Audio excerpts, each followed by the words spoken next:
বলা হয়ে থাকে ছাত্ররা সমাজের সবথেকে সংবেদনশীল অংশ। সে কথাই কিন্তু প্রমাণ হলো আবার। ছাত্রদের ধারালো প্রশ্নের মুখে পড়লেন সুকান্ত মজুমদার।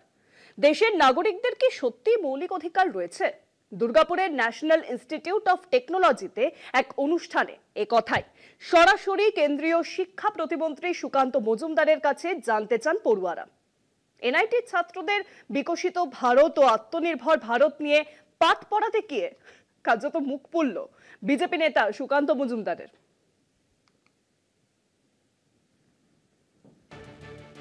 প্রশ্ন করলেই বিপদ, কোনো প্রশ্ন করা যাবে না, প্রশ্নের উত্তরে আসবে পাল্টা প্রশ্ন। হ্যাঁ, এটাই এখন এদেশের মোদী সরকারের কৌশল। তবে মাঝে মধ্যে প্রশ্নকর্তাকেও উত্তরদাতার কাছে হার মানতে হয়, তা একবার প্রমাণ হলো।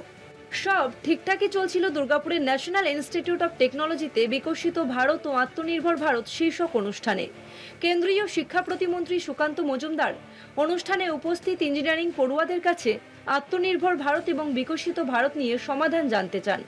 প্রশ্ন করতেই তাল কাটে। পাল্টা রাজস্থানের এক পড়ুয়া মন্ত্রী মশাইয়ের কাছে প্রশ্ন তোলেন, দেশের নাগরিকদের মৌলিক অধিকার কোথায়?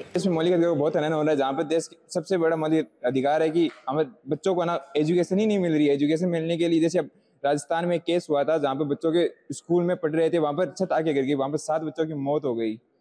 वो जहाँ पे आत्मनिर्भरता कहाँ है? आत्मनिर्भरता जहाँ पे एजुकेशन ही नहीं है, वहाँ पे आत्मनिर्भरता की बात ही नहीं हो सकती। ছাত্রের পাল্টা প্রশ্নে মেজাজ হারান কেন্দ্রীয় শিক্ষা প্রতিমন্ত্রী সুকান্ত মজুমদার। কার্যত থতমত খেয়ে সাফাই গিয়েছেন তিনি। কোথায়? আমি তাকে বললাম যে তাকে প্রশ্ন করলাম যে মৌলিক অধিকার কোথায় তোমার খনন হয়েছে, সে তো কিছু বলতে পারছে না। কেউ বানিয়ে পাঠিয়েছিল হয়তো, মদত থাকতেই পারে, না অস্বীকার করার কি আছে। খোদ বিজেপি শাসিত রাজস্থানের এক ছাত্রের কাছেই পর্যুদস্ত কেন্দ্রীয় শিক্ষা প্রতিমন্ত্রী। কেড়ে নেওয়া হলো পড়ুয়াদের মাইক। এনআইটির 2 পড়ুয়ার সঙ্গে তর্কে জড়িয়ে পড়েন তিনি। পড়ুয়াদের গায়ে অন্য রাজনৈতিক দলের তকমা লাগাতেও পিছুপা হলেন না। দেশের নাগরিক অধিকার নিয়ে পড়ুয়াদের প্রশ্নের সামনে কার্যত কুপকাত হলেন মন্ত্রী মশাই। কলকাতা টিভি।